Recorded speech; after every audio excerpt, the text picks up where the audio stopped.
G'day guys, Soldier X from XDF here, and I'm excited to run you through an introduction on the Australian forces added to the latest SOG Prairie Fire 1.2 release. XDF has been lucky enough to help out with the voice acting for SOG Prairie Fire, and proud to have helped out with the design of the units you're about to see now. First up is the infantry.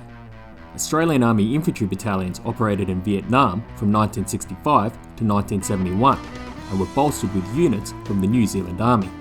Experienced in jungle warfare and counterinsurgencies, they operated stealthily, patrolling slowly, communicating with hand signals and staying off tracks. Often using the same tactics employed by the enemy against them, the Uk Dai Loi, Vietnamese for Australian, were respected and feared by the Viet Cong and PAVN alike.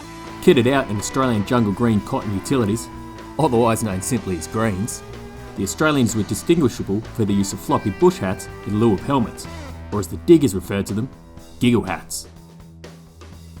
I won't go over every weapon used by Australia, but I will go over the specific Australian equipment added to the 1.2 release.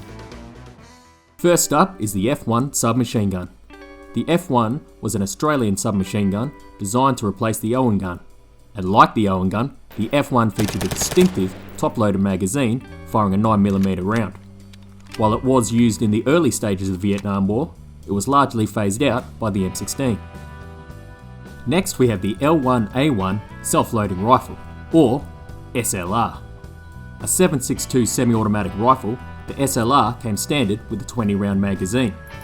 While heavier than the M16, many Australians preferred the SLR because they felt it was more reliable, and when they hit the enemy with the NATO 7.62 round, they stayed down.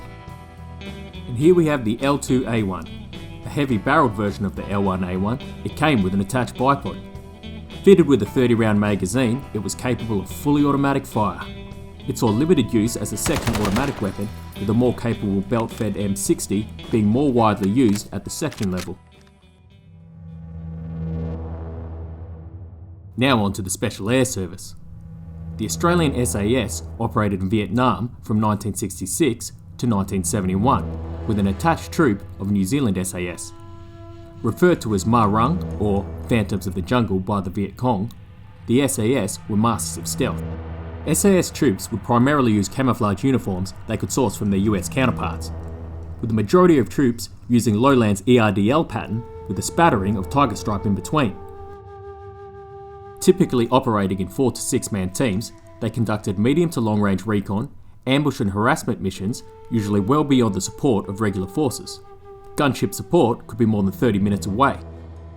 Once a contact initiated, they would respond with a massive amount of firepower to shock and awe the enemy into thinking they had hit a much larger force. And this brings us on to the SAS modified version of the L1A1. Affectionately known as the Bitch, SAS armourers would cut down the barrel of a standard SLR.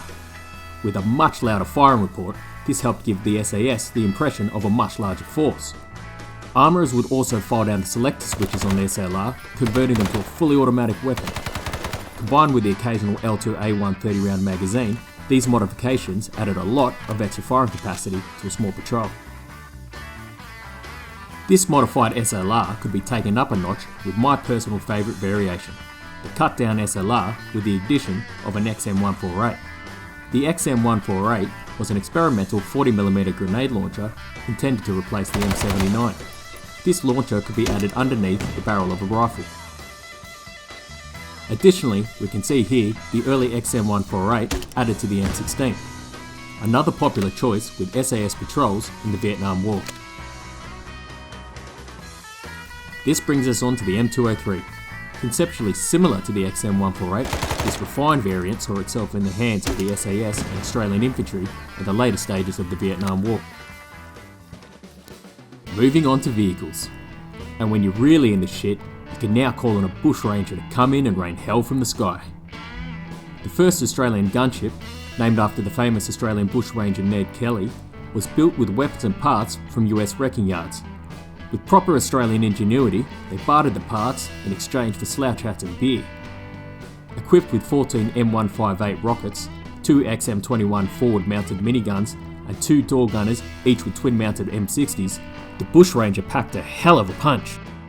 And when you're stuck in the middle of a rubber plantation, surrounded by the enemy, calling in danger close artillery strikes on yourself, Savage Game Design have now added Australian variants of the M113. If you'd like to see these units played in Milsim style co-op missions, you can subscribe to the XTF YouTube channel now. And if you're interested in joining XTF, you can find the link to our Discord in the description below. And that's it for this presentation. Thanks for watching. Hope to see you in the J soon.